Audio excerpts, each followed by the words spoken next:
Filmed in front of a live studio audience. This is Prime Time Poetry, and with your host, Zach Traylor.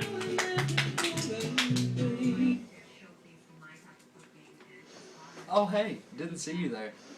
Me and Frost here have just been reading up on some of our favorite poets, and this week's favorite poet is William Wordsworth. One of my favorite poems from him is I Wandered Lonely as a Cloud, and I think I'm going to read it to you. So here it is, from 1804, I Wandered Lonely as a Cloud. I wandered lonely as a cloud that floats on high over valleys, when all at once I saw a crowd, a host of golden daffodils, beside the lake, beneath the trees, fluttering and dancing in the breeze, continuous as the stars that shine, and the twinkle on the Milky Way. They stretched in never-ending line along the margin of the bay. 10,000 saw I at one glance, tossing their heads in sprightly dancing. The waves beside them danced, but they outdid the sparkling waves in glee. A poet could not but be gay in such a joyous company.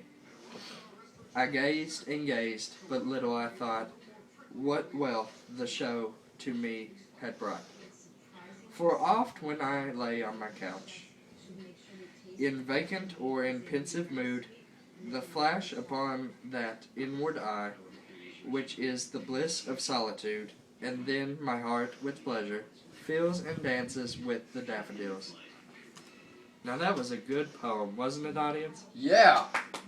Woo! Yeah, woo. More Wordsworth. Well, let me give you some history on William Wordsworth.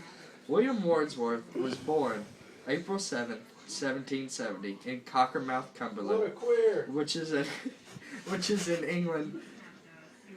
The landscape of Cockermouth is very beautiful, and the landscape inspired many of his poems. Let us analyze I Wandered Lonely as a Cloud. In the first stanza, you will notice that he compares himself to a floating cloud over the land, which basically he admires the beauty of all the land. And he also uses personification for the daffodils, which turns them basically into people. In the second stanza, he compares the daffodils to the stars in the sky, and uses words like never-ending and continuous to compare them.